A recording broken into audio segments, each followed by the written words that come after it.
Vamos dar início, então, a este nosso encontro de Espiritismo com tema livre, Kardec Explica, segunda edição, para facilitar aí para os nossos irmãos que queiram tirar dúvidas, fazer perguntas, tirar dúvidas. Embora nós não tenhamos ninguém na live, me parece que a Dercy não está na live, viu? Hoje é dia 26 de junho de 2026, uma sexta-feira.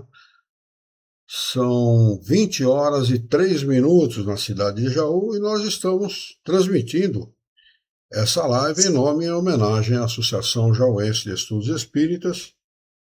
Estamos localizados na cidade de Jaú, estado de São Paulo, Brasil. Sejam todos muito bem-vindos, aqueles que entrarem ou que vierem a entrar. E nós estamos à disposição daqueles que queiram tirar suas dúvidas, daqueles que queiram fazer perguntas. Estamos à inteira disposição. E além do acompanhamento dos bons espíritos, estamos acompanhados do frio também, né, Luiz? Do frio, e bastante frio, hein? Aqui em Jaú realmente está irreconhecível. Jaú não é assim, não. Não é assim, nem parece Jaú, né? Nem parece Jaú. Eu prefiro o Jaú do verão, eu sinceramente. Você sabe que quando nós, na última sexta-feira do mês passado, quando nós fizemos a primeira live com o tema livre, justamente nós nos propusemos aqui a abrir para as pessoas a possibilidade do esclarecimento, né? Daquelas perguntas mais íntimas, talvez, né? Daquelas dúvidas mais íntimas que as pessoas têm, ou que muitas vezes não se oportunizam a perguntarem durante os estudos que nós fazemos sempre todas as quartas-feiras, né? E não se oportuniza também em centros espíritas, Alexandre. Raros são não, aqueles, né, que abrem para perguntas e respostas nos centros espíritas, viu? É raro, né, Luiz? É raro. É muito raro. O problema é que a pessoa pode... O palestrante pode ficar numa saia justa aí por não saber responder a pergunta. Realmente é temeroso mesmo se abrir para perguntas e respostas, porque se você não tiver muita bagagem, se não tiver um conhecimento bom de doutrina espírita, você vai acabar se enrolando, respondendo, não tendo a responsabilidade de responder com qualidade, porque isso é o mais importante, responder com a devida qualidade. E vai passar, vai ficar numa saia justa danada, porque é bastante complicado. Como nós já temos uma certa experiência na associação, nas nossas reuniões públicas, a gente sempre fazia reunião desse tipo que nós estamos fazendo aqui via internet, então eu não tenho nenhum problema. Nunca tive nenhum problema na Associação Jauense, por conta de abrir para perguntas e respostas. Mas... Uma coisa que sempre me chamou a atenção nos centros espíritas, e muitas dessas lives aí, ou dos próprios comentários dos nossos amigos que se dizem espíritas, e nós temos que respeitar pelo menos a boa intenção, e eu reparo isso em muitos palestrantes desses famosos que estão por aí, eles começam, né, não sei se você já reparou, acho que sim, eles começam falando de Kardec, começam com uma base doutrinária, eles vão indo, e aí você fala, opa, vamos dar ouvido para essa conversa, aí, para esse raciocínio, que aí tem fundo, né? Aí tem fundo, aí tem fundamento.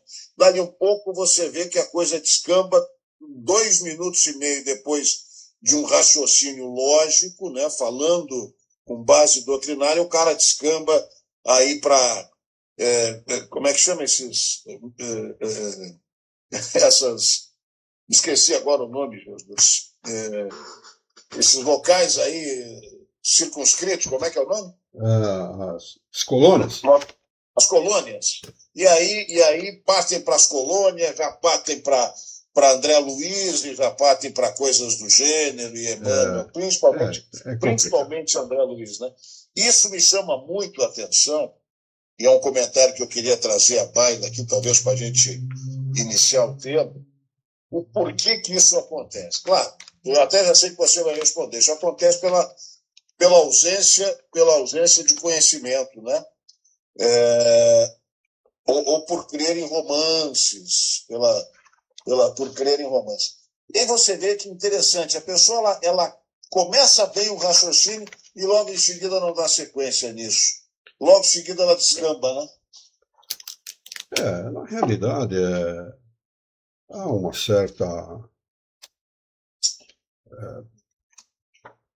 Além da influência, que nós sabemos que existe, uma influência muito grande da FEB nessa história toda, né?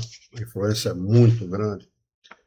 Nós sabemos que as pessoas gostam mesmo de fantasias. De fantasia. A verdade é essa, né? E isso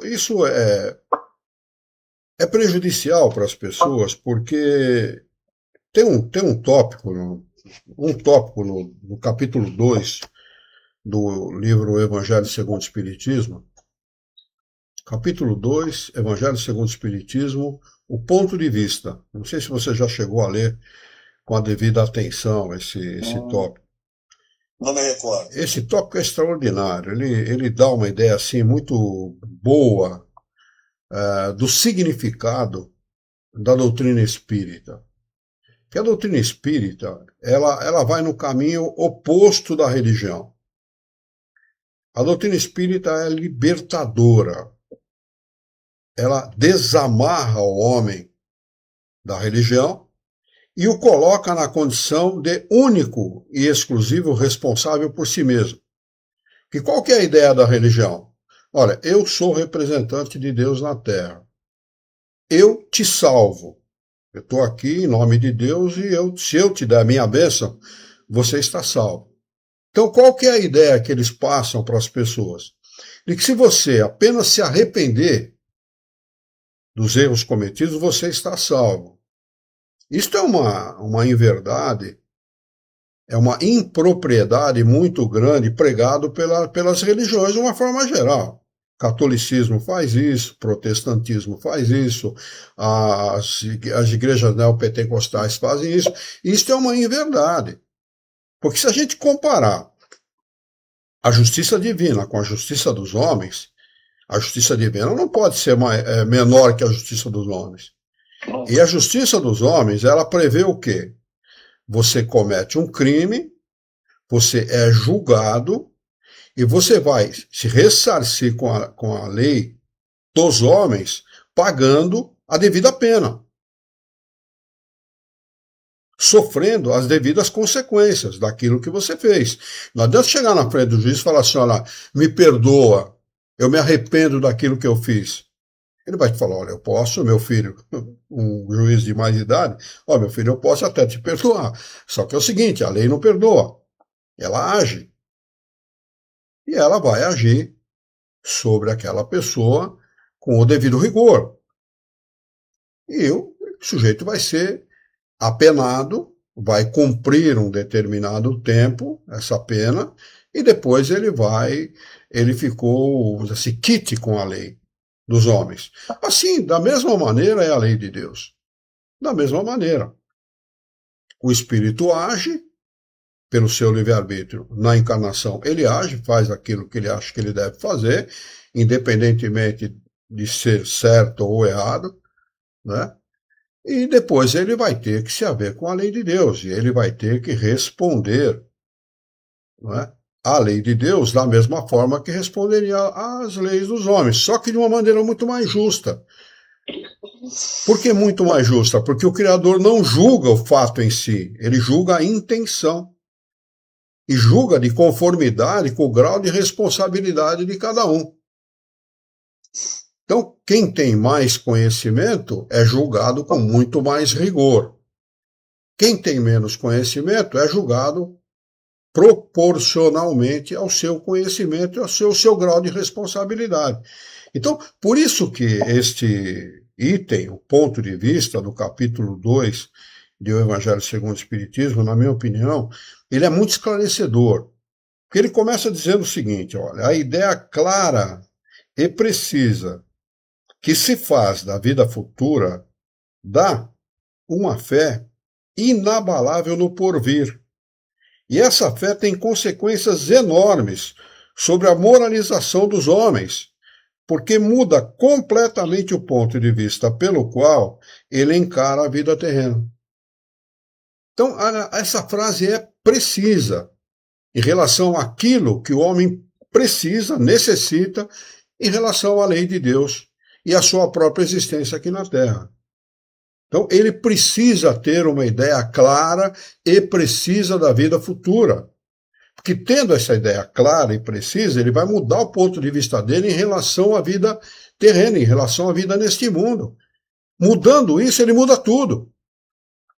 Ele vai agir com mais justiça em relação a si mesmo e aos seus irmãos.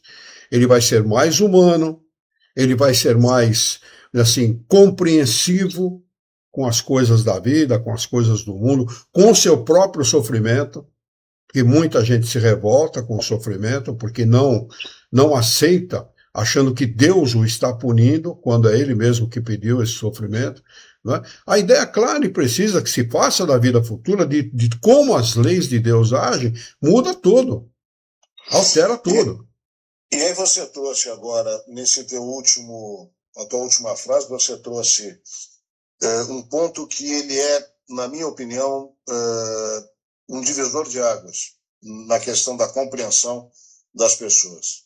Que está no próprio Evangelho segundo o Espiritismo, 3 capítulos à frente, é o capítulo 5º. O capítulo 5º, ele para mim é talvez um dos mais importantes, se não, na minha humilde opinião, mais importante do Evangelho segundo o Espiritismo. Porque o capítulo 5º ele deixa bastante claro aquilo que as pessoas não compreendem sob hipótese alguma. As pessoas levam melhor, né? Elas tiram de si a responsabilidade das consequências dos seus atos e levam isso, culpam a Deus por tudo isso. Né? Deus é o grande culpado de tudo isso. E nós vemos aí de tudo que acontece, de toda a desgraça possível, de toda a infelicidade, de todo o infortúnio possível existente na vida da pessoa, ou de um familiar seu, como nós já falamos várias vezes, crianças que enterram a idade desencarnam, jovens, ou principalmente em relação ao desencarne, né? Em relação à doença, ou em relação às questões ligadas a si mesmo. As pessoas sempre falam, mas meu Deus, por que isso está acontecendo comigo? Eu sempre fui uma pessoa boa, etc, etc, etc. Então, o capítulo 5º, e eu acho que vale a informação, para quem não tem esse conhecimento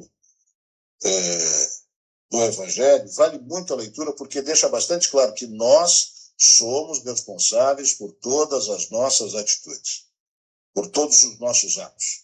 Deus não tem culpa de resumo do capítulo. Deus não tem absolutamente culpa de nada. E as pessoas não entendem isso. As pessoas culpam a Deus por todos os infortúnios que ocorrem na sua vida. E o capítulo 5º diz isso. Quer dizer, você sabe o que você fez lá atrás? Você sabe o que você pediu antes de encarnar? Você sabe por que você está passando isso? Então é um capítulo muito interessante. Kardec foi muito, muito, muito claro, com a ajuda dos espíritos superiores, no delinear disso tudo, no esclarecer o porquê que Deus não tem nada a ver com os problemas que ocorrem a nós, né, Luiz? Absolutamente, né? Absolutamente nada. Na realidade é o seguinte, né? O ser humano, o espírito, encarnado ou desencarnado, ele só se dá conta do tamanho do problema que ele gerou por conta das suas atitudes quando ele é apenado. Exatamente. Né? O sujeito que está na cadeia, ele vira o maior santo do mundo. Ele ganha consciência daquilo que fez, ele se arrepende de tudo que fez, ele encara a sociedade de uma forma completamente diferente, o discurso muda, o posicionamento dele diante da vida muda e tal, para a maioria dos casos, não para todos, né? Existem aqueles que permanecem radicais do ponto de vista da sua violência, dos seus atos equivocados, eles não mudam o seu ponto de vista, mas para a maioria muda. É a mesma coisa que uma cama de hospital. Uma cama de hospital muda muito o comportamento da pessoa. não é? O vaidoso e orgulhoso se torna humilde, né? O prepotente e o egoísta se torna mais solidário, enfim, muda completamente. Assim é quando o sujeito é apenado. Da mesma maneira, essa situação se dá da mesma maneira no mundo espiritual. Quando o sujeito ele desencarna e se defronta com a realidade do mundo espiritual, ele muda a maneira de pensar. Porque ele se defronta com a realidade. É a mesma coisa que o sujeito, quando ele está ao longe de uma situação, por exemplo, o frio no Canadá. A gente fala de frio, né? Mas se a gente mudasse para o Canadá, para aquelas regiões mais remotas do Canadá, próximo lá do polo, né? Quer conhecer um pouquinho mais de frio, né? Ia saber exatamente o que era frio, porque a gente não sabe o que é frio. Então, quando as pessoas falam, pô, aqui faz 20 graus abaixo de zero, 40 graus abaixo de zero, você fala, nossa, nossa, é frio mesmo, né? Mas você não sabe o quanto é frio. Exatamente o quanto é frio. Você precisa viver aquela realidade, e eu estou falando de uma realidade nossa, veja bem, se imagine a diferença entre estar desencarnado e estar encarnado, são dois universos completamente diferentes. Né? Só o fato de estar encarnado num lugar e desconhecer a realidade de outro lugar já faz toda essa diferença, imagine estar desencarnado.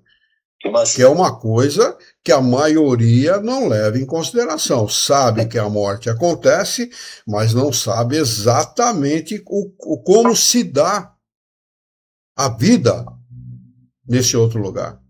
E muitos sequer acreditam que na continuidade. Né? Não, alguns não. Na realidade, ele gostaria muito de acreditar. Mas o que é mostrado para ele?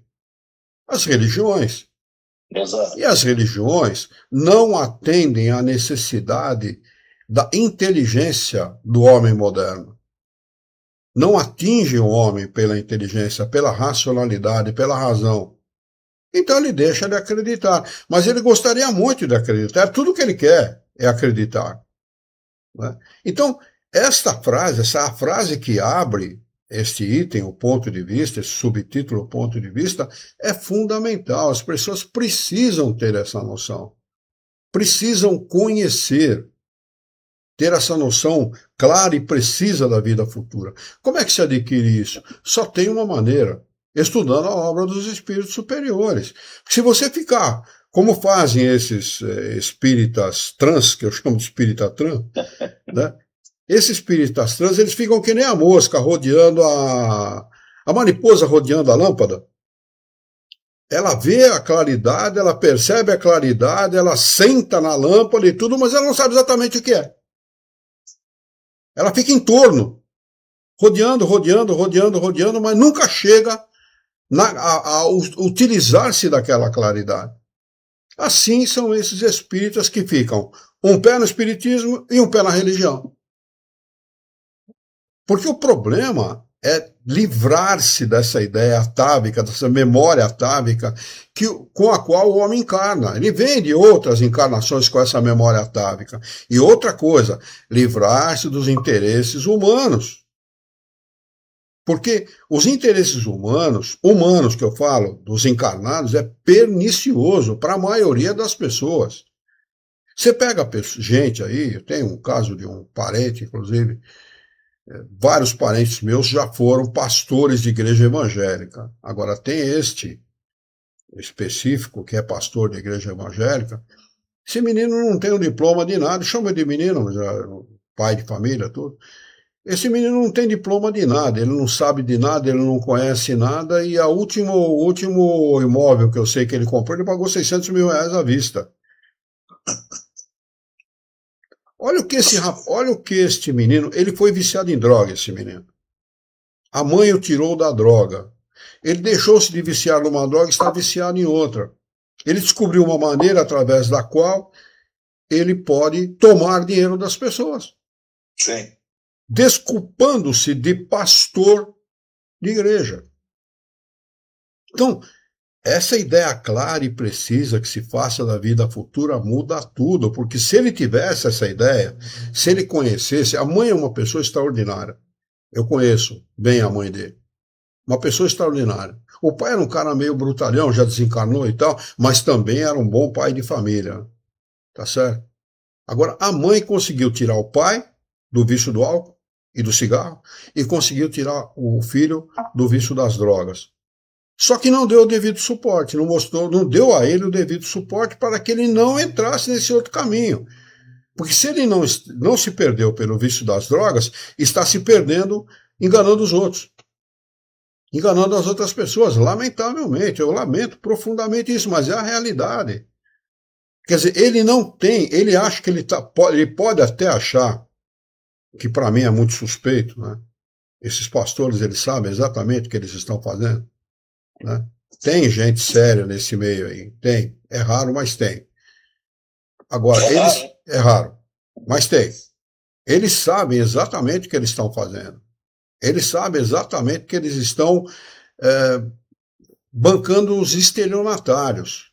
São verdadeiros estelionatários, tomando dinheiro de quem não tem muitas vezes. A pessoa deixa de comprar um remédio para dar o dízimo na igreja. Eu conheci gente assim aqui em Jaú que se internou junto com a minha mãe aqui em Jaú. Essa senhora, uma senhora de idade na época, deve estar desencarnada já, porque já faz bastante tempo. Ela recebia um salário mínimo do governo, dava 10% desse salário mínimo na igreja que ela frequentava, de uma dessas igrejas bastante conhecidas aí. E o filho estava reclamando com a minha mãe. A minha mãe deixa ele comprar o remédio que ela precisa para dar o dízimo na igreja. Poxa, isso é um estelionato, pô. Isso é um estelionato. Não se deve. Se você quiser cotizar as dívidas, os gastos, ou melhor, de uma igreja, é a mesma coisa que se faz nos centros espíritas. Nós fazemos isso na Associação Jauense. O que a gente fazia? Olha, a despesa com água, luz, internet, telefone, foi tanto.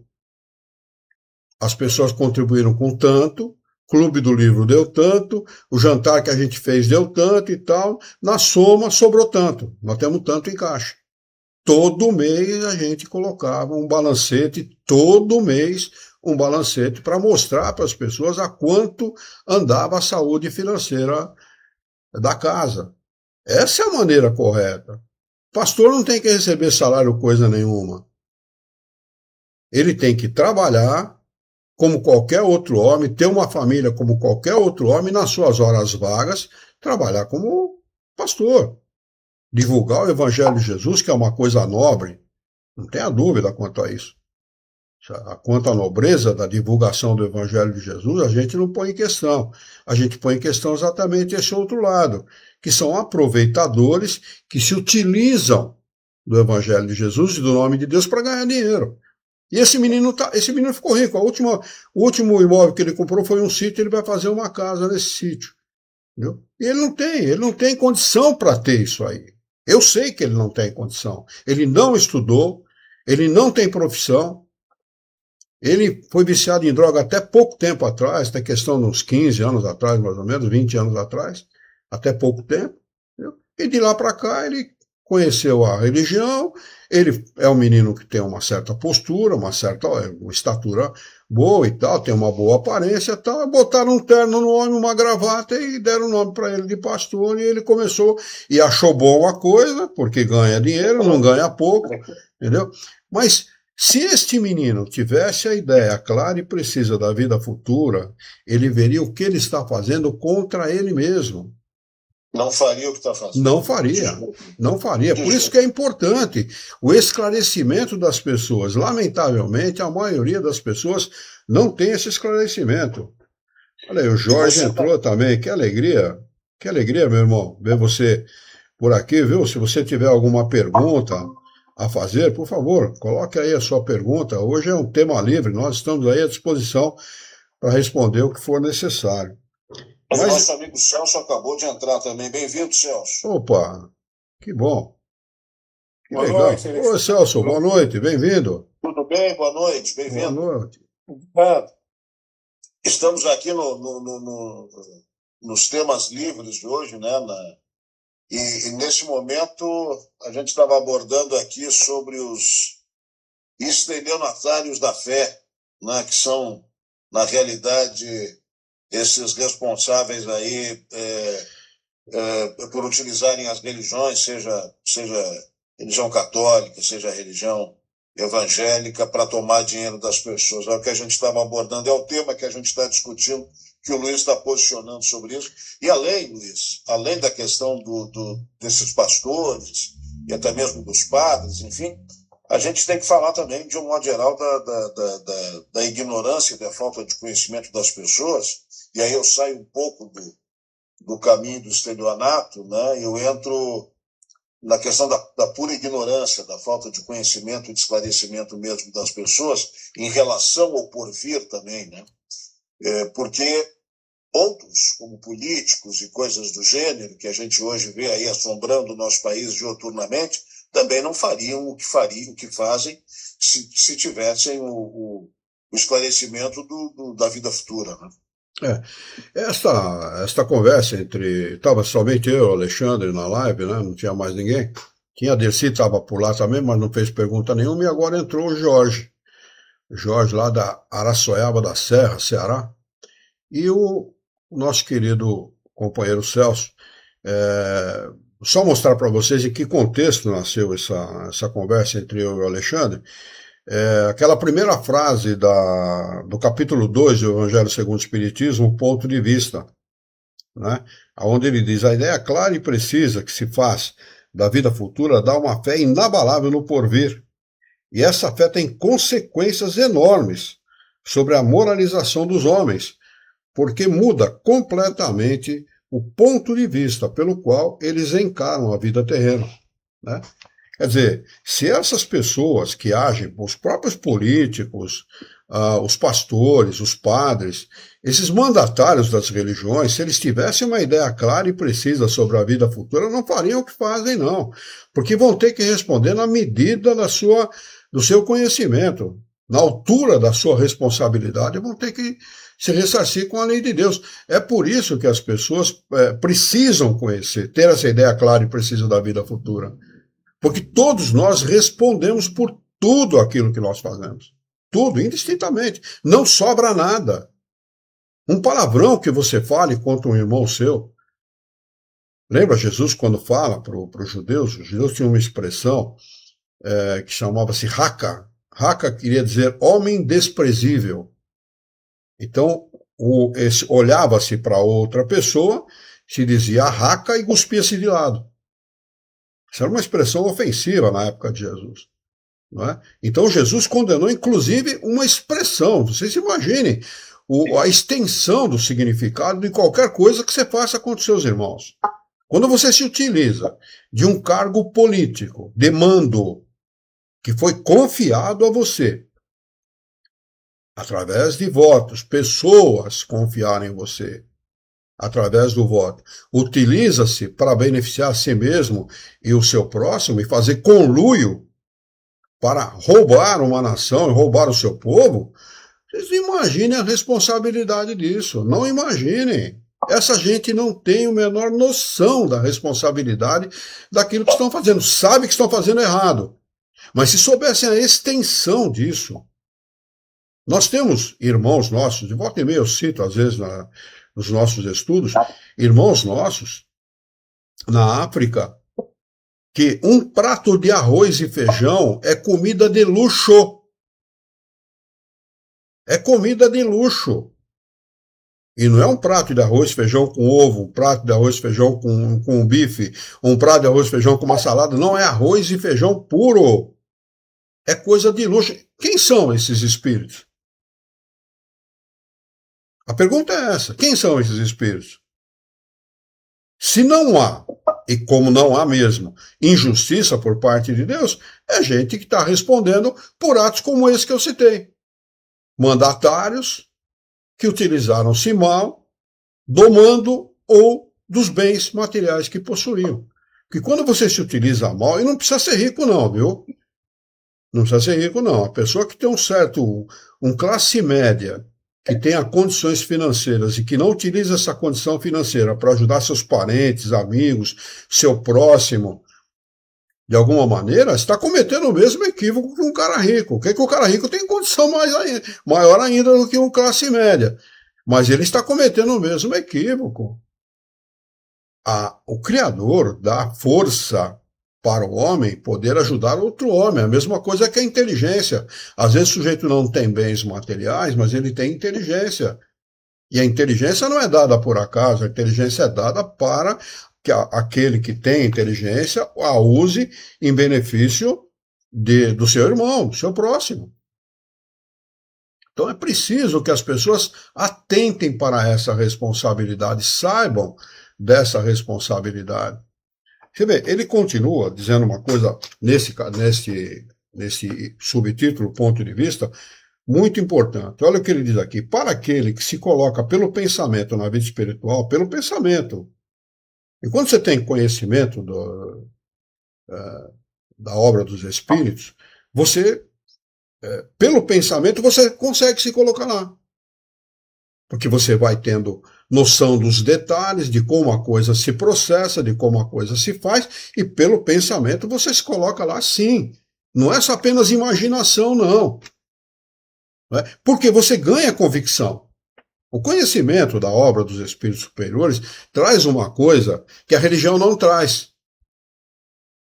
A religião diz assim: nós divulgamos o Evangelho de Jesus e a palavra de Deus, chamam a Bíblia de a palavra de Deus, para que os homens tenham fé. Agora, pegue uma pessoa que frequente qualquer dessas religiões conhecidas e pergunte para a pessoa assim: defina fé. A pessoa não vai saber definir o que é fé. A fé é crer em Deus, não. Crer em Deus não é fé. Fé é confiar em Deus. Bom, peraí. Então aí já mudou de conversa. Confiar em Deus é outra coisa, não tem nada a ver nem com religião, nem com acreditar nele. Porque a maioria dos religiosos, eu vi minha mãe inúmeras vezes, que mal eu fiz a Deus. Que mal eu fiz a ela. Perguntar, às vezes sofreu muito, sofreu durante 32 anos. Esse sofrimento trazia murmúrios, trazia reclamações mesmo, que não foi brincadeira. Ela passou por um câncer extremamente agressivo. Papai ficou 28 anos doente. Não dormia nos últimos 10 anos da vida dele, ele não dormiu. Ele apenas deitava na cama e fechava os olhos para descansar, porque ele não conseguia ter um sono regular, não dormia. Às vezes ele dava uma apagadinha assim, coisa de 5, 10 minutos, mas não conseguia ter um sono regular. O que é muito difícil. Eu, se passasse por uma situação dessa, eu não sabia como iria viver. Porque para mim o sono é fundamental. Eu durmo de noite e de dia. Eu durmo à noite, normalmente deito lá 11, 11 e meia da noite na cama. Quando é 5 horas da manhã eu estou acordado. E de tarde, quando é 2 horas da tarde, até umas 3 e meia, 4 horas, todo dia eu dou uma cochilada. Para mim é fundamental. Se não fosse isso, eu não teria a saúde que eu tenho, o equilíbrio mental, psicológico, emocional que o sono, a regularidade do sono traz. Então, papai sofreu muito também. Eu sei disso porque eu convivi com meu pai esses 28 anos. Então, não é brincadeira, né? A pessoa ser religiosa e sofrer. A mamãe, graças a Deus, ela não era só religiosa, né? Era uma médium, como eu já contei a história dela aqui, ela tinha o apoio do Frei Antônio de Santana Galvão, ela via os espíritos, conversava com os espíritos, recebia apoio direto deles, através da audiência, da mediunidade auditiva e também da vidência, né? Então ela recebia muito apoio dos espíritos, que se fosse só a religião, talvez eu não sei como que seria da mamãe, não, né? É complicado para o religioso entender o sofrimento. É muito complicado. E quando você tem esse conhecimento, essa ideia clara e precisa da vida futura, o seu entendimento a respeito do sofrimento é completamente diferente. Você muda o seu comportamento em relação ao sofrimento. Você passa você desenvolve uma coisa em você chamada resignação, que é a aceitação do coração. Não é pelo raciocínio apenas, mas pelo coração. Você passa a aceitar o sofrimento de forma pacífica, não passiva, pacífica, pacificamente, sem se rebelar, sem se revoltar. Né? Deixa eu só, antes de você concluir aí o que está no capítulo 2, o que você vai falar a seguir, sobre essa questão do porvir, né? Da crença. Se as pessoas elas já não acreditam, na sua grande maioria, em função do porvir, e demonstram isso nas suas atitudes, né? Demonstram através das suas atitudes, dos seus gestos, enfim. Você imagina, eu vou tocar um pouquinho mais, vou aprofundar um pouquinho mais a ferida, você imagina se essas pessoas tivessem a compreensão ou esclarecimento de que o pensamento, e aí o buraco é bem mais embaixo, de que o pensamento ele tem um fundo, ele tem uma profundidade muito maior, muito mais representativa do ponto de vista moral do que a atitude, do que a ação. Porque aí sim, porque aí você tá entrando na questão sua, não o que os outros veem, mas aquilo que você sente. Se as pessoas compreendessem que o seu sentimento, que o seu pensamento, ele tem um nível de importância muito maior, a responsabilidade é muito maior na vida futura, aí é tema para uma live inteira só sobre essa questão da compreensão do pensamento. Porque as pessoas elas já não dão bola para suas atitudes, porque acham que é a mesma coisa que o sujeito que se tranca num quarto e fala, não, aqui eu estou seguro, aqui ninguém me vê, aqui eu faço o que eu bem entendo, aqui eu estou sozinho. Aí está o grande engano. Então imagina o pensamento, né, Luiz? Sem dúvida, sem dúvida. Pensamento é tudo, né? Pensamento é força criadora, tudo nasce. A atitude nasce do pensamento. Né? Não existe ação sem pensamento. A pessoa fala, fiz sem pensar. Não existe isso. Né? Você pode fazer mecanicamente, mas você pensou naquilo que você está fazendo. É a mesma coisa que o motorista de muitos anos, né? Motorista de 40, 50 anos de habilitação, né? Ele embreia o carro, troca de marcha, sem precisar raciocinar, faz mecanicamente, mas ele sabe que ele tem que fazer, ou seja, ele raciocina, é que o raciocínio é uma coisa tão rápida que ele pensa que ele não teve que raciocinar a respeito, mas raciocinou sim, ele pensou sim, então tudo nasce do pensamento. É uma obra, uma casa, a compra de um carro, um casamento, entrar na escola, cursar um curso, qualquer coisa nasce do pensamento, do ideal. O ideal é uma coisa que nasce do pensamento. Não é? E um ideal levado às últimas consequências pela força da vontade, que é gerada pelo desenvolvimento da intelectualidade e do pensamento, isso é que gera vontade, ele leva aquilo às últimas consequências e faz o que tem que ser feito. Né? Então, é preciso que as pessoas tenham realmente esta noção, essa ideia. Então, mas olha o que ele... Só para ler, eu gostaria de ler essa frase, se vocês me permitirem. Para aquele que se coloca pelo pensamento na vida espiritual, que é infinita, a vida corporal nada mais é do que rápida passagem, uma breve permanência num país ingrato. Olha a colocação dos espíritos a esse respeito. As pessoas dão tanta importância para o corpo, tanta importância para este mundo. Este mundo realmente tem importância, mas é importância muito relativa. Se este mundo deixasse de existir, ou nunca tivesse existido, para nós não mudaria absolutamente nada. O espírito é pré-existente e existe para sempre, a sua existência é permanente, sempre, independente do mundo em que ele vive. Existem, sei lá, bilhões de mundos como o nosso, na mesma situação evolutiva que a nossa. Então, não faltaria planeta para nós encarnarmos ou reencarnarmos a fim de darmos prosseguimento no nosso progresso espiritual. Não é?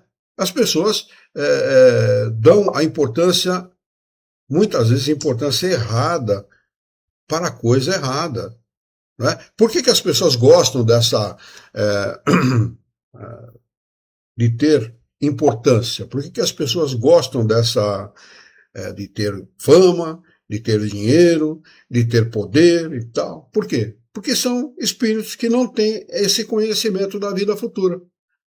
Não levam em consideração o infinito da vida futura, o infinito do universo. Não é? Se levasse isso em consideração, jamais agiriam como agem. Fariam o que muitos aqui na Terra já fizeram, e o que mais fez isso com maestria e com qualidade foi um sujeito chamado Jesus de Nazaré, né? Que tinha tudo, sabia tudo, era o maior de todos os espíritos encarnados entre nós, e, no entanto, foi o cara mais humilde que o ser humano que vive aqui, o encarnado que vive aqui na Terra, conheceu até hoje. Tanto que o seu evangelho, 2000 anos depois, está mais vivo do que nunca. Mais vivo do que nunca. E é interessante que os ensinamentos de Jesus, lá no seu evangelho, eles têm que ser compreendidos pelo coração. Você raciocina neles, mas você os entende pelo coração, pelo bom sentimento. Né? É uma coisa extraordinária, é uma obra extraordinária, a obra de Jesus. A gente pode classificar a obra de Jesus como um rio caudaloso, né? Aquela água mansa, né? Mansinha por cima, né? Já viu o rio Paraná, aqui na divisa do estado de São Paulo, a gente vê o Paranazão, chamam de Paranazão porque de uma margem à outra dá mais de 1 quilômetro. Né? Então, as águas calmas, mansas, mas por baixo é uma correnteza, vida para todo lado, corrente de água para todo lado, uma turbulência, assim é o Evangelho de Jesus. Né? Muito calmo na sua aparência e tal, mas que traz vida na sua composição, no seu conteúdo, que traz turbulência no seu conteúdo, porque ele mexe com o homem. Né? Ele mexe com o nosso sentimento, ele mexe com o nosso ser. E quando os profetas diziam que Jesus retornaria, eu tenho para mim o seguinte: já retornou, através da sua própria obra chamada Doutrina dos Espíritos, que aí está toda a obra de Jesus. Né? Toda a obra, não tem diferença nenhuma da obra dele. Se nós pegarmos o Evangelho de Jesus e compararmos com essa obra chamada Doutrina Espírita, não há diferença nenhuma. Pelo contrário, é a mesma obra ampliada e explicada, né? Confirmada, ampliada e explicada pelos espíritos superiores. Não tem diferença nenhuma. E a sua profundidade é tão grande, e isso impactou de tal forma a religião católica e a religião e a própria e a igreja evangélica, que insistem em tratar o espiritismo como religião. Quer dizer, querem nivelar o espiritismo por baixo, como são niveladas, na minha ótica, essas religiões, porque elas são usurpadoras da fé, né? Usurpadoras da fé, e aí querem trazer, e as pessoas, de um modo geral, elas acabam sendo levadas a esse raciocínio pelas próprias religiões, pelos líderes dessas religiões, acabam tentando trazer o espiritismo para baixo, né? Reduzir o espiritismo. E não é. Ninguém entende isso, é uma coisa muito complicada. As pessoas não conseguem entender que o espiritismo não é uma religião. Kardec deixa isso muito claro. Muito claro. Kardec deixa isso muito claro quando ele fala o seguinte: o espiritismo é uma religião pelo fato de que se baseia em pesquisa e meu Deus, o outro nome que ele usa. Ciência? Ele chama de ciência porque é baseado em pesquisa e observação. Na realidade, de modo diferente. Observação e pesquisa. O espiritismo é uma religião, por quê? Porque se baseia em observação e pesquisa. Uma religião não, uma ciência. Desculpe, uma ciência, porque se baseia em observação e pesquisa.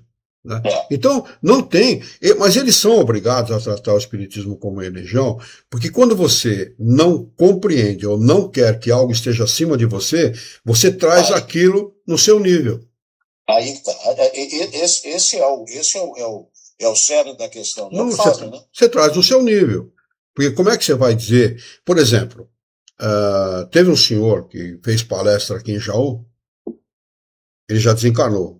Ele fazia programa lá na Boa Nova de Guarulhos. Eu não vou lembrar o nome dele agora. Mas um cara muito bacana, muito bacana mesmo.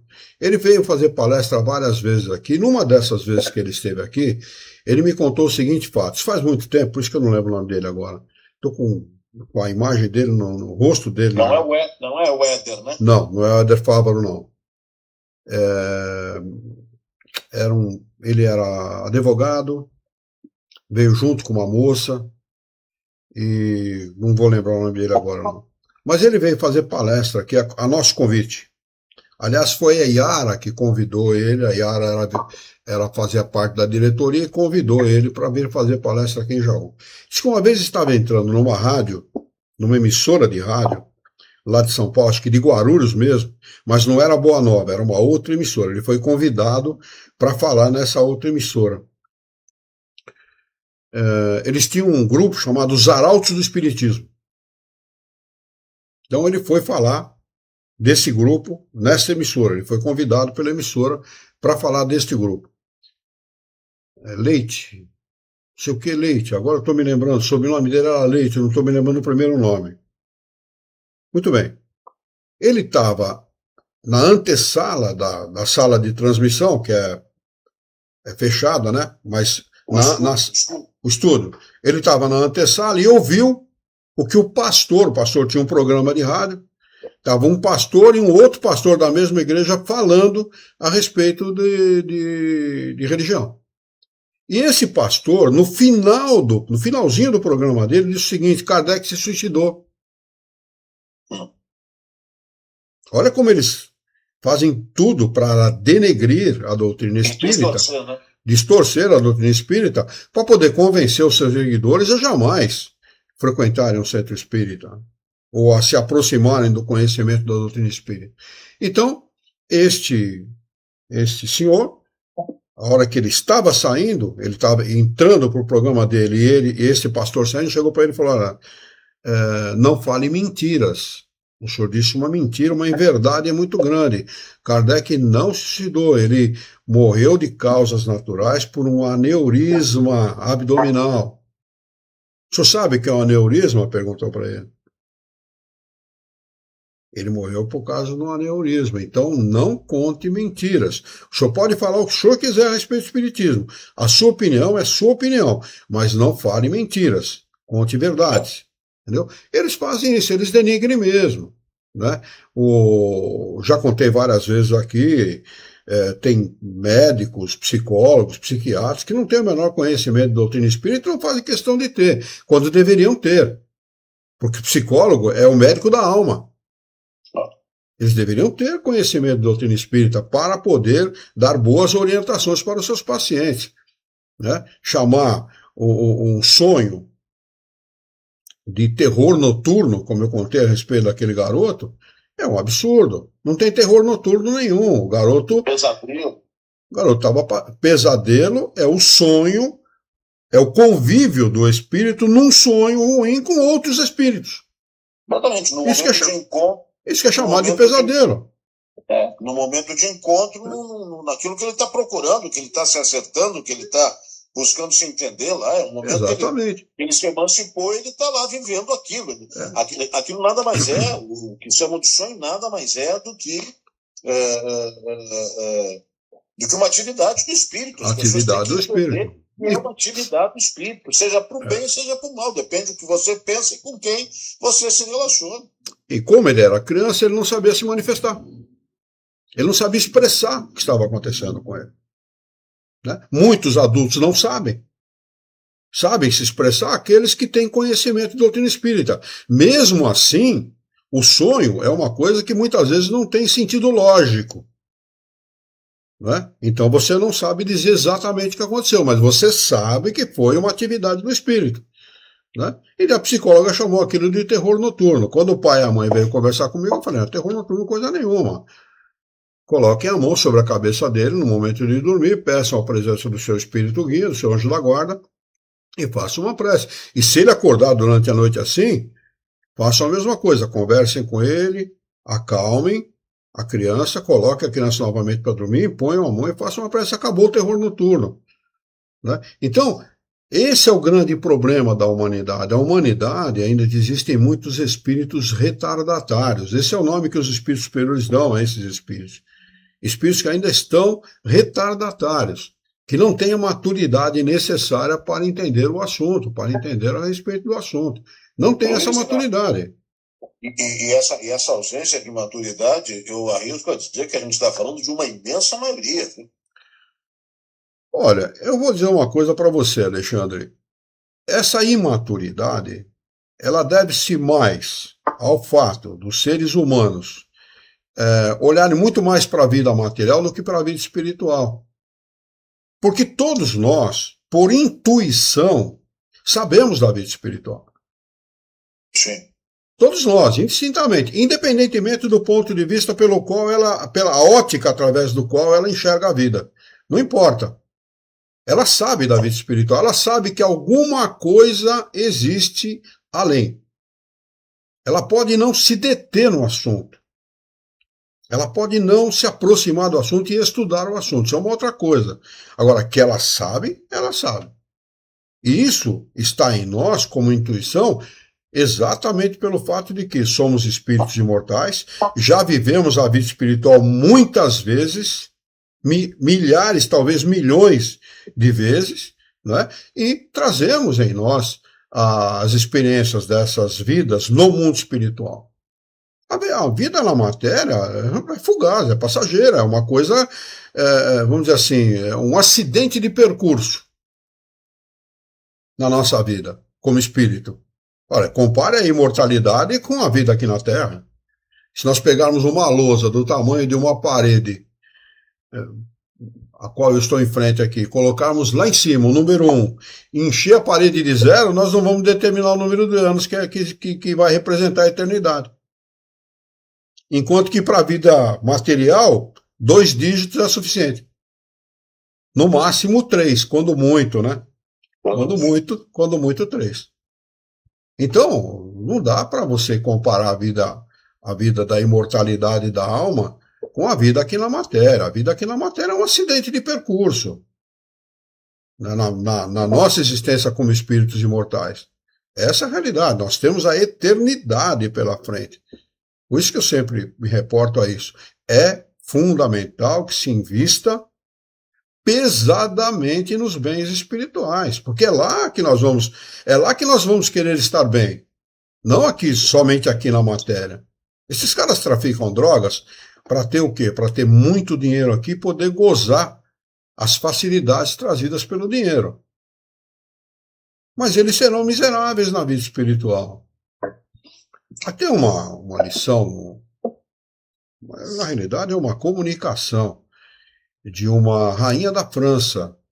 Aliás, o nome desta comunicação é Uma Rainha de França, né? Onde ela declara que ela, ao desencarnar, não foi recebida de forma especial, como espírito, e que ela teve que se curvar diante daqueles que se curvavam diante dela. Então, olha o que é a vida espiritual. Dá para imaginar o que é a vida espiritual? Não, uma rainha, hein? Uma rainha, e no tempo que ela foi rainha, século XVII, XVIII, tá bom, ser rainha, ser rei, tudo, tudo que você quiser e mais um pouco. Né? Todos se curvam, independentemente do modo do seu caráter, da sua personalidade, independentemente, são obrigados a se curvar ou morrem.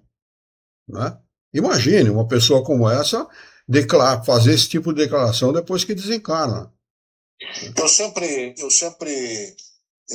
quando surge uma oportunidade de, não digo nem debater, mas de trazer, de vir à tona aí alguma fala com alguém que não tenha conhecimento ou esclarecimento espírita, e sempre que vem à tona a questão do sono, do sonho, isso para mim é tão claro, eu já aprendi na doutrina, que por ser uma atividade, por ser uma continuidade, quer dizer, você deitou o teu corpo, é mais ou menos, não sei se foi São Luís, não sei quem disse, agora não me acordo aqui, não me recordo, que um deles falou que por que ter medo da morte se morremos todas as noites?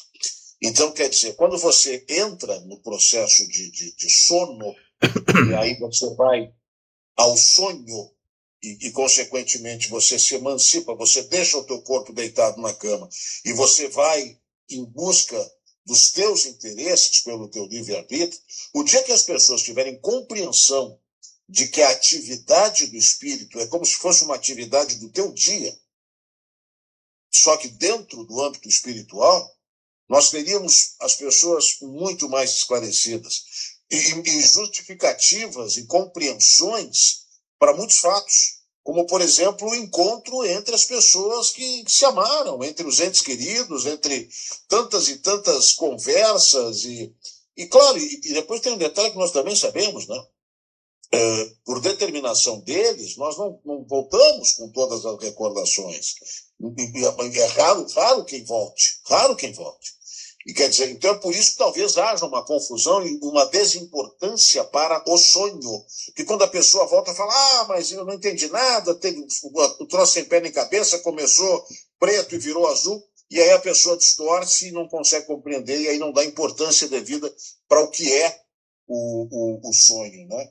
Mas no momento que compreenderem que o sonho é nada mais do que a continuidade da atividade nossa como encarnado, facilitaria muito, viu? Mais do que a continuidade da vida como encarnado, é a continuidade da vida como espírito. Como espírito, como espírito. E outra coisa, transcende, vai muito além, porque além das nossas conveniências como encarnados, porque há fatos que acontecem durante o sono e durante os sonhos que vão repercutir na vida, em futuras vidas. Futuras vidas. Nós nos encontramos com conhecidos que estão do outro lado do planeta, no Japão, na Índia, sei lá onde, né? A gente tem, e é interessante que os espíritos dizem, o maior dos vossos sábios não sabe definir o que é sonho.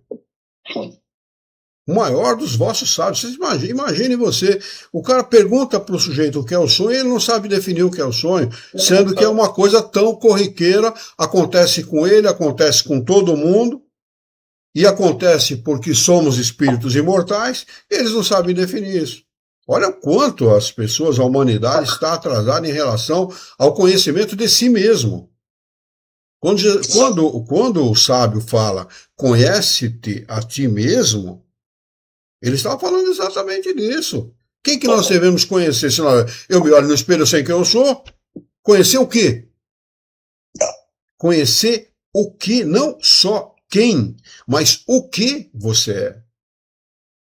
Né? Quando Kardec faz a pergunta, que é Deus? Ele não faz a pergunta, quem é Deus? Porque Deus não é quem, é que. Né? E nós também somos que. Somos espíritos imortais, muito mais do que encarnados.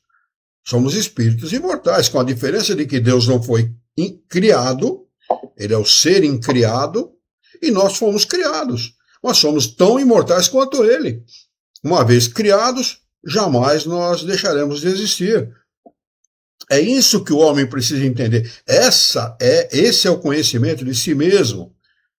Né? Muito mais do que conhecer a própria personalidade, as ações e reações que nós possamos ter, é saber que somos espíritos imortais e ter esse conhecimento claro e preciso da vida futura.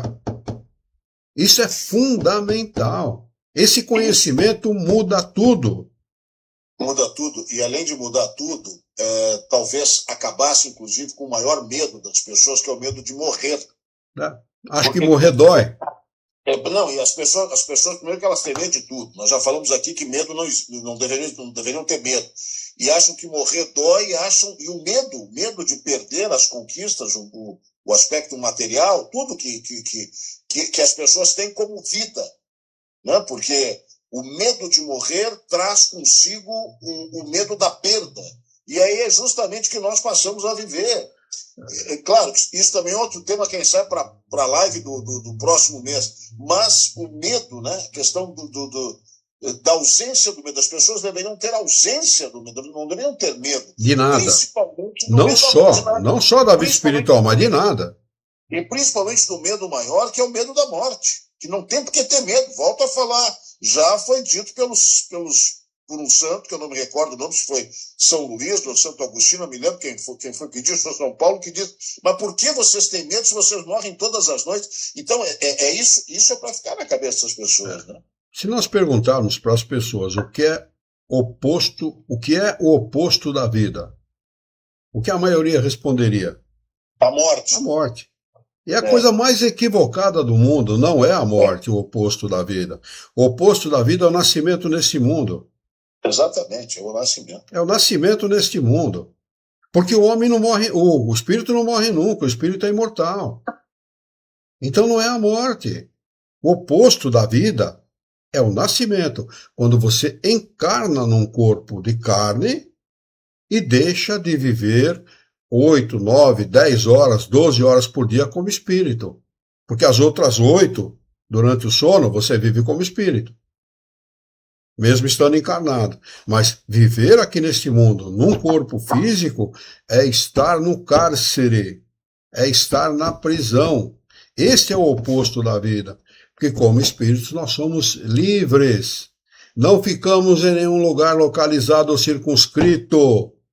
Colônia é balela de romance, as pessoas têm que entender isso. Somos espíritos imortais e livres, como Deus nos criou, com liberdade total, livre arbítrio, para fazer tudo o que nós quisermos, de bom e de mal. Tanto que o homem faz, bom e mal. Independentemente de religião, independentemente de crença, independentemente daquilo, dos seus interesses. Ele faz de bom e de mal. Às vezes faz até contra si mesmo.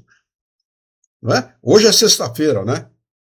Eu brinco com a Yara de manhã, a gente levanta de madrugadinha para andar, 10 para 5, 5 horas. Então eu canto para ela, hoje é sexta-feira, dia das cachaceiras. Porque a mulherada tá enfiando o pé na jaca, vão para esses barzinhos na sexta-feira com a desculpa do happy hour, porque isso é só uma desculpa, para poder encher a cara de pinga, encher a cara de cerveja, encher a cara de cachaça. E estão tomando bebida curta, uísque, rum, vodka e tal, né? O que essa meninada tá pensando? A ideia clara e precisa que se faça da vida espiritual mudaria tudo. Mudaria o comportamento dessa meninada, que está malbaratando a própria vida, jogando no lixo sua saúde, porque todo ato, todo abuso traz consequências graves, consequências seríssimas, não só para a saúde do corpo físico, mas sobretudo para a saúde espiritual, que é a mais importante. Não é a saúde do corpo físico a mais importante. O mais importante é a saúde espiritual. Como estaremos na vida futura? Essa é a pergunta que nós todos deveríamos nos fazer. Como estaremos? Você vai estar bem ou a sua consciência já o acusa de alguma coisa? Se acusa, tome cuidado. Vá em busca de sanar esse mal. Porque na vida futura isso lhe será cobrado com certeza. Se você não quiser sanar agora, você vai ter que sanar como espírito, com o desencarnado. E é muito mais complicado. Muito mais complicado. 21 horas e 6 minutos, meu irmão. Falamos pra caramba hoje, hein? Horário de Brasília. Muito bem. Ninguém perguntou nada. A Dercy não falou nada. O Jorge também não perguntou nada. O nosso querido Celso também não se manifestou. Mas se não houver nenhuma pergunta, ninguém quiser falar nada, porque hoje, como é uma live com tema livre, as pessoas podem e devem dar a sua opinião, acrescentar as coisas, falar, né? Seria muito bom, né? O resultado. Inclusive nos contrapor aqui, tudo mais, né? É claro, né? Fiquem à vontade para concordar e para discordar, né? Aliás, se Deus dá essa liberdade para nós, nós temos que utilizar essa liberdade, né? O arbítrio está aí. É isso mesmo. Mas se não houver nada, se ninguém quiser opinar, se ninguém quiser falar nada, nós vamos fazer a nossa prece de encerramento. Tem lá Ismênia da Silva Neiva. Está dando uma boa noite. Boa noite, Ismênia. Tudo bem com você, minha querida? Lamentavelmente, você chegou no final da nossa live de hoje. Lamentavelmente, mas está convidada para a última sexta-feira de julho. Nós teremos a nossa próxima live com tema livre, onde nós perguntamos, tiramos dúvidas, discutimos assuntos, sempre a respeito de doutrina espírita e do espírito imortal. Sobre todos nós, né? Somos todos espíritos imortais. Mas, por favor, compareça, viu? É um prazer ter os nossos irmãos conosco, participando, se esclarecendo, auxiliando no esclarecimento, dando a sua opinião. É sempre muito importante. Vamos fazer a nossa prece? Vamos lá. Vamos lá. Então eu convido a todos, os nossos queridos irmãos, para nós esquecermos os nossos encontros e desencontros desse dia, elevarmos o nosso pensamento, mentalizarmos a figura excelsa e amiga de Jesus, nosso mestre, modelo e guia de toda a humanidade, e juntos com Jesus nos dirigirmos ao Criador, para agradecermos muito pela oportunidade de aqui estarmos estudando sobre o ensinamento dos espíritos superiores.